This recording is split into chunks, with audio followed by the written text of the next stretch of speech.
J'ai dit mourir physique. Dans mon parcours, j'ai vu ça. C'est déjà arrivé et davantage ça va arriver. Parce que comme je suis là, tendant, je suis comme une épée entre les mains du Seigneur, à double temps. Un côté béni, l'autre côté maudit. Exactement comme Abraham, il a reçu de Dieu cette parole. Quiconque va te bénir sera béni. Quiconque va te maudire sera maudit. Abraham devait donner une odeur de vie à ceux qui le bénissent. Il devait donner une odeur de mort à ceux qui le maudissent. Et nous sommes, en tant que des chrétiens, des fils et des filles d'Abraham. J'ai vu beaucoup de personnes mourir à cause de... Mon père s'appelle Eidi Gando Alphonse. Il est établi dans un coin de Douala qu'on appelle Bonendal. Et depuis qu'il est établi, l'information qu'il reçoit, c'est que au moins une fois par mois, un notable meurt. Pourquoi? Ces gens veulent combattre son ministre. Ces gens veulent le combattre. Sa présence est devenue une odeur de mort pour ceux qui refusent de coopérer pour la gloire de Jésus. Et ces gens meurent. En même temps, la présence de mon père dans ce lieu-là est en train de changer l'environnement. Toi, tu es établi par Dieu. Et les gens vont commencer à s'attacher à Dieu du fait simplement de ta prière. Tu n'as pas encore prêché, rien. Parce que comme tu es là, je te dis que le deuxième bureau nous attirait par le pas. Tu es au deuxième bureau, tu es bien sorti le matin, tu as dit à ta femme le soir, je vais arriver. Après, allô ma chérie, quelque chose me gêne ici au travail. Rendez-vous le matin. Parce qu'on a retenu au deuxième bureau. Avec quoi? Le pas. Il y a la soeur qui est à côté de toi. Tu dois mettre le parfum pour ton mari. Dis ça à la soeur qui est à côté de toi. Oh, il y a la soeur, si tu mets bien le parfum,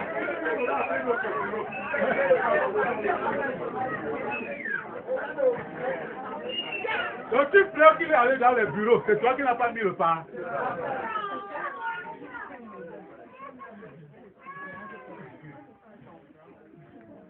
Première épître de Pierre, chapitre 2.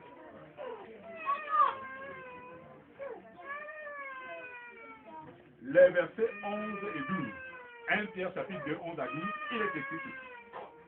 Bien-aimés, je vous exhorte, comme étrangers et voyageurs sur la terre, à vous abstenir des convoitises charnelles qui font la guerre à l'âme. Ayez au milieu des païens une bonne conduite, que chacun dise bonne conduite. Bonne conduite. Afin que là même où ils vous calomnient, comme si vous étiez des malfaiteurs, ils remarquent vos bonnes œuvres et glorifient Dieu au jour où il les visitera. Je veux que tu comprennes ce passage de la Bible. Dieu veut visiter les hommes. Et il dit que c'est quand tu auras une bonne conduite parmi les hommes là, que les hommes là vont reconnaître Dieu le jour où Dieu va les visiter. Si tu as une mauvaise conduite parmi ces gens-là, le jour où Dieu va les visiter, ils ne sauront pas que Dieu est venu. Important pour nous d'avoir une bonne conduite. De ne pas avoir le même comportement que les mondains. De ne pas faire comme des hommes ordinaires. Nous ne sommes pas des hommes ordinaires. Nous sommes un peuple spécial, racheté par le sang précieux de Jésus-Christ. Ce sang qui parle mieux que le sang d'Abel, c'est-à-dire mieux que le sang des hommes, mieux que le sang des animaux, parce qu'il s'agit d'un sang d'une source divine. La bonne conduite est utile si nous devons vivre pour que Jésus règne, pour que Dieu règne, pour que le Saint-Esprit règne. La bonne conduite. Ils vont te calomnier, ils vont t'accuser, ils vont te persécuter. Mais si au milieu de tout cela, tu te rassures d'avoir une bonne conduite, ils reconnaîtront Dieu le jour où Dieu va les vivre. Colossiens chapitre 3.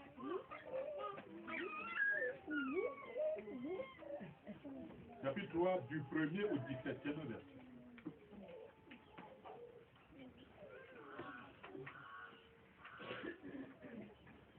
Si donc vous êtes ressuscités avec Christ, cherchez les choses d'en haut, où Christ est assis à la droite de Dieu. Affectionnez-vous aux choses d'en haut et non à celles qui sont sur la terre. Car vous êtes morts et votre vie est cachée avec Christ en Dieu. Quand Christ, votre vie, paraîtra, alors vous paraîtrez aussi avec lui dans la gloire. Je relis le verset 4. J'aime ça. J'aime la parole de Dieu. Surtout quand il dit certaines choses. Quand Christ, votre vie, paraîtra, alors vous paraîtrez aussi avec lui dans la gloire. Je veux que tu dises à ton voisin, Christ est ma vie. Christ est ma vie. N'est-ce pas glorieux? N'est-ce pas merveilleux?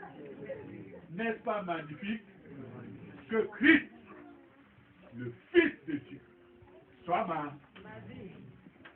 Christ est ma vie. Christ est ma vie. Alléluia. Christ est ma vie. Christ est ma vie. Alléluia. Christ est ma vie. Christ est ma vie. Il est aussi mon ami. Et c'est dans lui que le Père Christ est ma vie.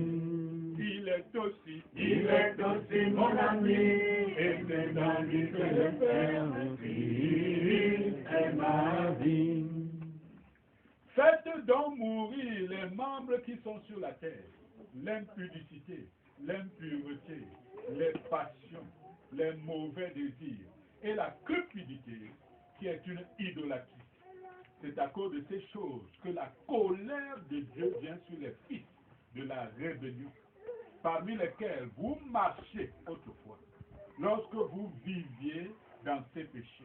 Mais maintenant, renoncez à toutes ces choses, à la colère, à la nimosité, à la méchanceté, à la calomnie, aux paroles déshonnêtes qui pourraient sortir de votre bouche.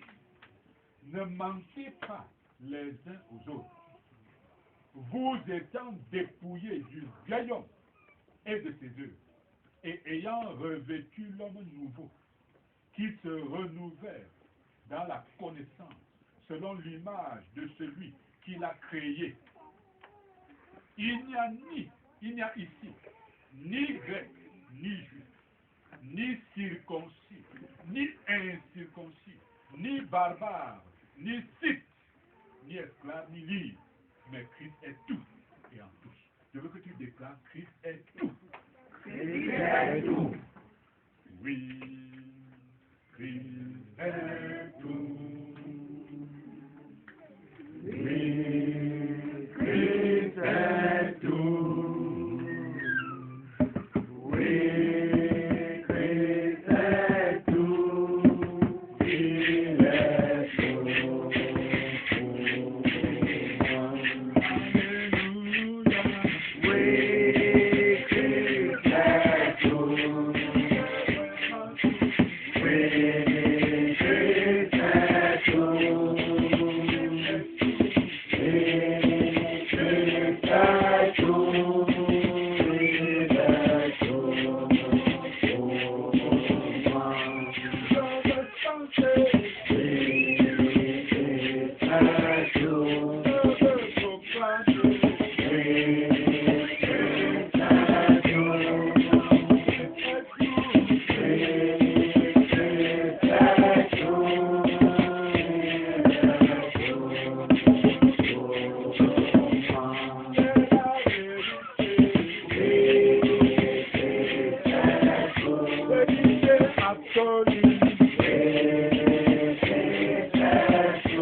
Ainsi donc, comme des élus de Dieu, saints et bien-aimés, revêtez-vous d'entrailles de miséricorde, de bonté, d'humilité, de douceur, de patience.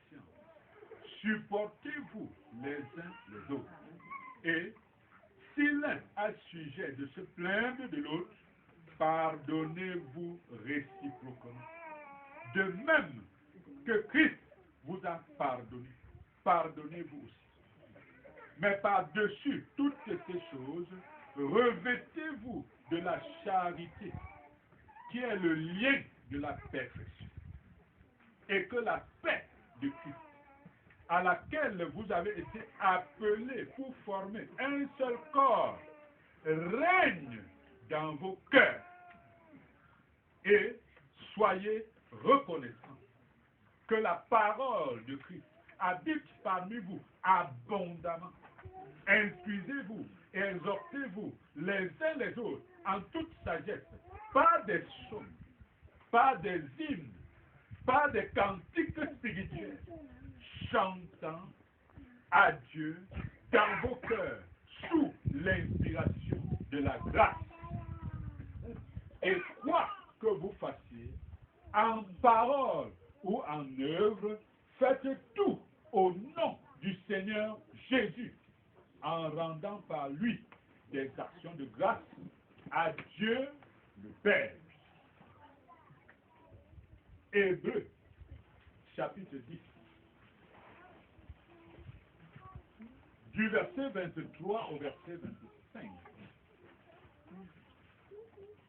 Hébreux, chapitre 10, du 23 à 25. Retenons fermement la profession de notre espérance, car celui qui a fait la promesse est fidèle. Veillons les uns sur les autres pour nous exciter à la charité et aux bonnes œuvres. N'abandonnons pas notre assemblée, comme c'est la coutume de quelques-uns, mais exhortons-nous réciproquement. Et cela, d'autant plus que vous voyez s'approcher le jour. Veillons les uns sur les autres pour nous exciter à la charité et aux bonnes œuvres. Demande à ton voisin, est-ce que ta vie pousse les gens à aimer Dieu? Est-ce que ta vie pousse les gens à aimer Dieu?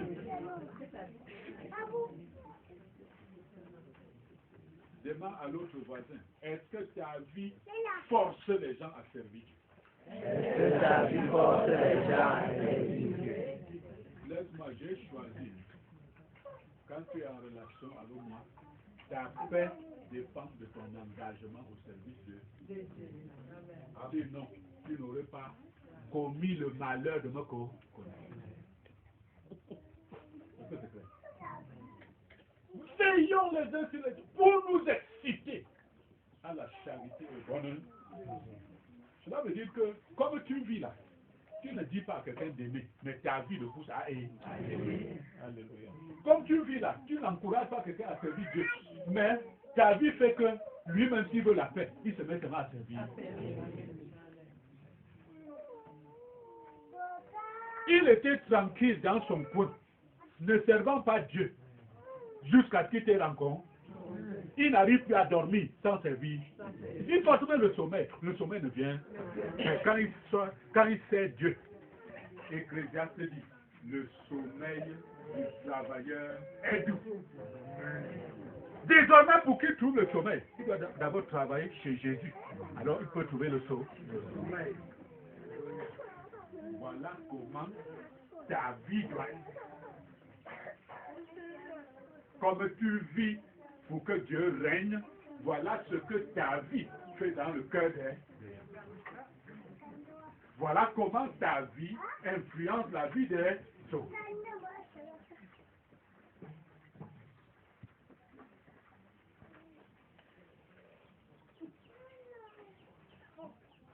Évangile selon Jean, chapitre 15.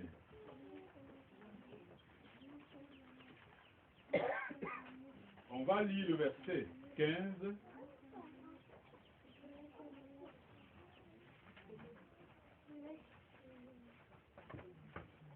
À 16.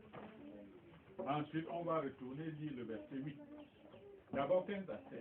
C'est Jésus qui parle. Je ne vous appelle plus serviteur, parce que le serviteur ne sait pas ce que fait son maître. Mais je vous ai appelé ami, parce que je vous ai fait connaître tout ce que j'ai appris de mon Père. Ce n'est pas vous qui m'avez choisi, mais moi, je vous ai choisi et je vous ai établi afin que vous alliez et que vous portiez du fruit et que votre fruit demeure, afin que ce que vous demanderez au Père en mon nom, il vous le donne. Je veux que tu déclares, Jésus m'a choisi. Jésus m'a choisi. Jésus m'a établi.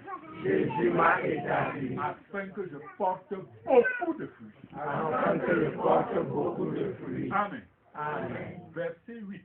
Écoute ce que Jésus dit. Si vous portez beaucoup de fruits, c'est ainsi que mon Père sera glorifié et que vous serez mes disciples. Jésus a payé le prix à la croix du Calvaire pour que son Père se glorifie. Mais Jésus me montre ici que là, c'est la condition majeure, mais ce n'est pas la seule condition. Jésus me dit que si je porte beaucoup de fruits, alors son Père sera glorifié.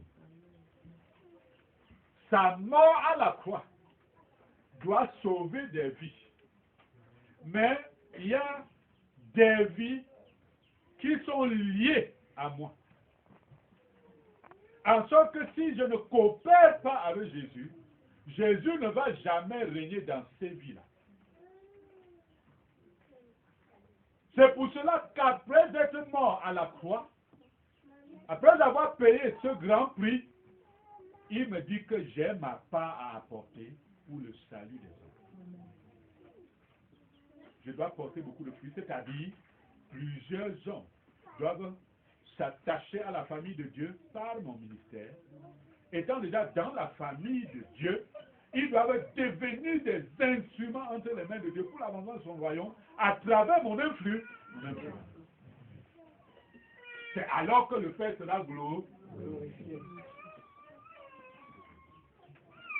Avant d'aller à la croix, il a hésité en tant qu'homme devant la perspective de la croix, de la mort.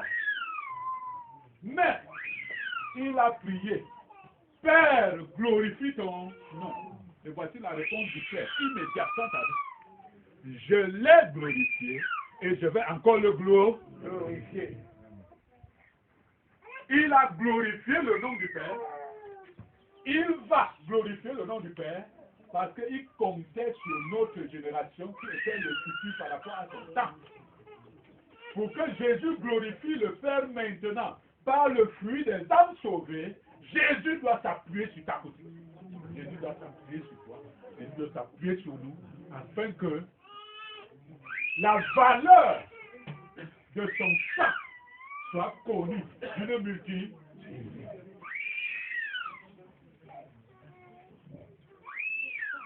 Évangile selon Luc, chapitre 13. Du verset 6 à 9. Luc chapitre 13 de 6 à 9. C'est Jésus qui parle. Il dit aussi cette parabole. Un homme avait un figuier planté dans sa vigne. Il vint pour y chercher du fruit. Et il n'en trouva point. Alors, il dit au vigneron, voilà 3 ans que je viens chercher du fruit à ce figuier. Et je n'en trouve point. Coupe-le. Pourquoi occupe-t-il la terre inutilement? Pourquoi s'occupe-t-il la terre inutilement? Dis à ton voisin, Dieu ne veut pas que tu occupes la terre inutilement. Dieu ne veut pas que tu occupes la terre inutilement. Dis à l'autre voisin, ta vie doit être utile entre les mains de Dieu. Ta vie doit être utile entre les mains de Dieu. Dis-lui, Dieu est jaloux de l'espace que tu occupes sur la terre. Dieu est jaloux de l'espace que tu occupes sur la terre. Le vigneron lui répondit, Seigneur, laisse-le encore cette année. Je creuserai tout autour et j'y mettrai du fumier. Peut-être à l'avenir donnera-t-il du fruit. Sinon, tu le couperas. En tant qu'enfant de Dieu, on va vivre soit tous les jours que Dieu nous a destinés, soit plus court que ça. En fonction de comment on accepte ou refuse de porter du fruit. En fonction de comment on accepte ou refuse de vivre pour le règne de Dieu. Donc, en vivant pour le règne de Dieu, je suis en train de recevoir ma propre sécurité. Je n'occupe pas la place inutilement. C'est Dieu qui a créé l'espace que j'occupe. Et depuis là, je suis en train d'occuper de plus en plus d'espace. Hein? Parce que ma femme me nourrit bien. Avant, j'occupais un espace comme ça là. Mais après, ma femme a commencé à bien me nourrir. J'ai commencé à occuper beaucoup d'espace. Oh, l'espace que j'occupe là, c'est Jésus qui a créé. Il ne veut pas que j'occupe l'espace qu'il a créé. Il y a des œuvres liées à ma vie. En sorte que Paul parle aux Éphésiens et dit, nous sommes l'ouvrage de Dieu, ayant été créés en Jésus-Christ pour de bonnes œuvres que Dieu a préparées d'avance afin que nous les exécutions. Dieu, avant de me manifester sur la terre, a déjà conçu le travail que je dois faire, les bonnes œuvres que je dois faire. Et vient le temps de me manifester sur la terre, vient le temps de me sauver, vient le temps de se manifester à moi, et alors, il est désormais jaloux de l'espace que j'occupe. Je ne dois pas occuper l'espace inutile. Cela veut dire que quoi? Parmi le peuple de Dieu, beaucoup meurent d'une mort prématurée. Et on accuse le diable. Est-ce que c'est le diable qui a coupé? Non. Il constate que tu occupes la place inutilement. Il vient pour intervenir sévèrement. Jésus dit en tant qu'intercesseur auprès de lui, mon Père, laisse-le encore. Laisse-le encore. Peut-être avec le temps, il va comprendre et se mettre à me servir. Mais comme le temps t'est donné, et Dieu suscite les tapoutis et autres pour creuser tout autour, mettre le feu. Quand il revient avec une plus grande sévérité, parce que désormais il n'y a pas d'excuse. Dieu a une certaine excuse basée sur l'ignorance, en sorte que Actes des Apôtres dit Dieu, sans tenir compte des temps d'ignorance, appelle maintenant les hommes à se répandre. Tu n'auras plus l'excuse de l'ignorance. Même si tu m'écoutais comme ça et ça suffit, tu dois te mettre à vivre pour le règne de Jésus. Et je veux que comme tu hésiteras à vivre pour le règne de Jésus, que ma voix résonne même dans tes songes. Amen. Jusqu'à ce que tu dises que non, je veux ma propre paix. Je veux vivre pour le règne de Dieu. Amen. Pas pour autre chose, pour que moi me dise La paix. Troisième épître de Jean. Ça n'a qu'un chapitre du premier verset au 8e. 1 Jean chapitre 3, de 1 à 8. Bref, 3 Jean. 3 Jean, de 1 à 8. Voilà, j'y suis. L'ancien Agaïs, le bien-aimé que j'aime dans la vérité.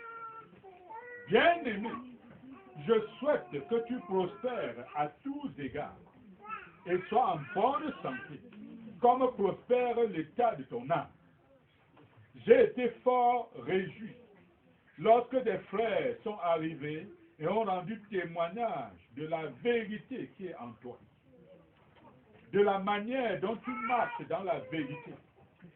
Je n'ai pas de plus grande joie que d'apprendre que mes enfants marchent dans la vérité.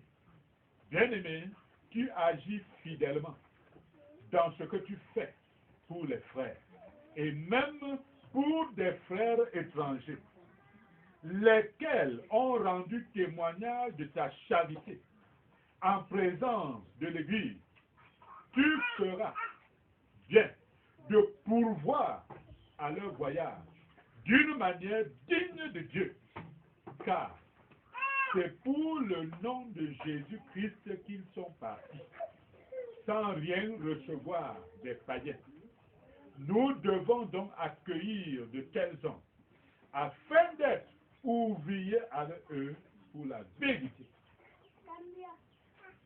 Celui qui choisit de vivre pour que Jésus règne a une façon de gérer ses possessions. C'est le cas de Gaïs, le bien-aimé de l'ancien Jean. Le leader Jean félicite Gaïs d'investir dans les missions de Dieu. Et il l'encourage à le faire davantage. Et il lui dit, mon fils, comme tu investis dans la vie des missionnaires, comme tu investis dans la mission, tu es ouvrier avec ceux-là qui partent servir le Seigneur avec ton sou. La même récompense que Dieu donnera à ces gens, Dieu va te donner. Gaïs a fait son choix. Mon argent va travailler pour que le royaume de Dieu a. Amen. Tu peux être con et faire un choix comme ça. Et dire qu'avec mon argent, je vais bâtir des cités, avoir une renommée parmi les hommes pour qu'ils me célèbrent. C'est ton choix. Gaïs a fait son choix. Et j'ai fait le même choix que Gaïs. C'est pour cela que Jésus ne peut pas manquer un lieu d'adoration pendant que je préserve un terrain. C'est quoi ça? Jésus me dit qu'en le servant comme ça là, en investissant pour lui comme ça là, pour l'éternité, je vais diriger plusieurs nations. Tu veux que je rate ça à cause de quelques mètres carrés? Je ne suis pas con comme ça. Je ne suis pas insensé comme ça. Gaïs a fait son choix. Tu vois des enfants de Dieu qui ont des ressources en main et l'œuvre de Dieu s'ouvre. C'est quelle connerie comme ça? Bien aimé, les serviteurs du diable savent investir pour l'avancement du royaume de Dieu. Comme j'étais en chemin avec le petit allant à la chefferie, il me racontait l'histoire de comment celui qui est là a pris la succession après son père. Et il me dit, celui-là qui est là maintenant, quand son père a su qu'il devait lui succéder plus tard, l'a confié à un homme d'affaires. Et il a grandi, c'est cet homme-là. Et le petit me dit, quand il est mort, et quand le père là est mort et que celui-ci devait succéder, l'homme d'affaires est venu donner 100 000 francs à chaque notable, afin que tous les notables aillent l'accompagner physiquement présent au lac. 100 000 francs à chaque notable. Tu vois comment c'est le du diable fait les choses pour que le royaume du diable a. Et nous commençons en route pour dire que Un notable ici au village, avec son champ, son plantain, et même le café ne marche plus. Pour qui les 100 000 francs? C'est difficile. Mais voilà quelqu'un qui lui donne 100 000 francs pour qu'il passe 9 semaines quelque part, physiquement prêt. Il reste là, à cause de ça.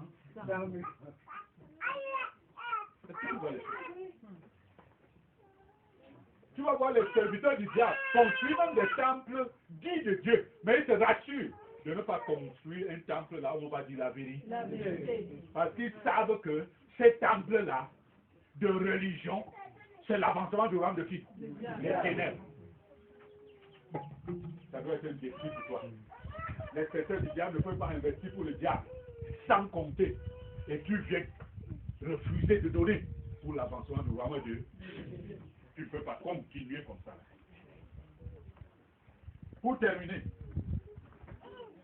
livre de l'Épître aux Hébreux. Le chapitre 6. Hébreux chapitre 6. Le verset 10 dit une chose merveilleuse pour ceux-là qui ont choisi de vivre pour le règne de Dieu.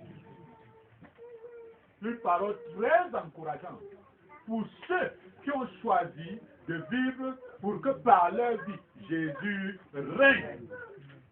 Hébreux chapitre 6, verset 10. Bref, commençons au verset 9. Quoique nous parlions ainsi, bien-aimés, nous attendons, pour ce qui vous concerne, des choses meilleures et favorables au salut. Car Dieu n'est pas injuste pour oublier votre travail et l'amour que vous avez montré pour son nom, ayant rendu et rendant encore des services au saint. Dieu n'est pas injuste pour oublier. Amen. Dieu est le meilleur patron qu'on peut avoir. Amen. Il n'y a aucun patron comparable à Dieu. Tout acte que tu poses et qui contribue au règne de Jésus, Jésus en prend l'autre. Et Jésus va te récompenser dans cette vie et il va te récompenser pour l'éternité. Cela veut dire travailler au règne de Dieu, c'est entrer dans le souvenir de Dieu.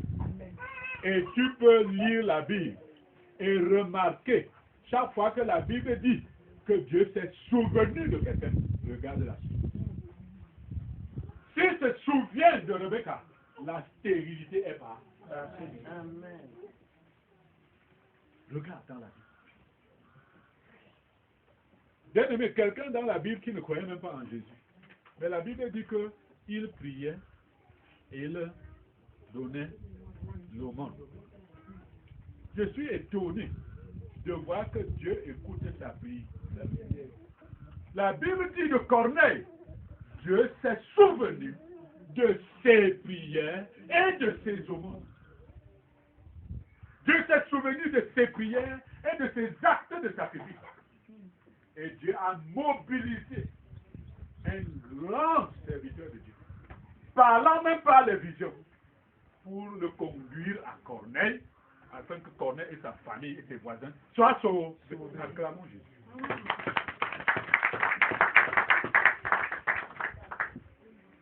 Comme je vis pour le règne de Jésus, Jésus se souvient de moi.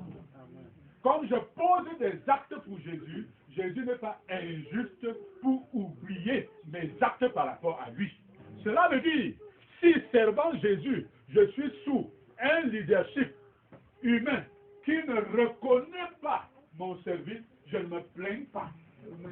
L'opportunité que ces leaders m'ont donnée de servir, c'est déjà une grande chose. Parce qu'une fois ayant servi, ce sont des actes qui font avancer le royaume de Jésus. Jésus n'oublie. J'aime ce verset. Je vais encore le lire. Ça veut dire que moi-même, quand j'ai des sentiments bizarres, je prends ça et je lis. Les sentiments là-bas. Alléluia. Hein? Dans le parcours de gloire qui sera d'étape en étape, je peux avoir un ami aujourd'hui ou bien des amis d'école, comme je marche avec Dieu et je suis encore dans l'étape du désert avant d'arriver à Canaan. Ces amis-là peuvent avoir leur voiture aujourd'hui, pendant qu'avec Dieu je suis encore au désert. Ils peuvent même passer et m'éclabousser. Les sentiments bizarres veulent m'envahir. Je prends ça, je lis. Les sentiments là pas. Je peux habiter une école. On a pitié de moi, on me donne une classe. Je divise en deux. Un studio donc. La chambre et le salon. Toutes ces étapes, ceux qui étaient à l'école avec moi sont de grands avocats, des présidents dans des tribunaux, des gouverneurs, des préfets et autres. Et les sentiments bizarres veulent m'envahir. Je prends ça, je lis. Et les sentiments là pour comment? Parce que dans mon parcours, toutes ces choses admirables maintenant, je ne serai ni gouverneur, ni président, ni tout ça. Je serai le père de tout ça. Amen. Amen.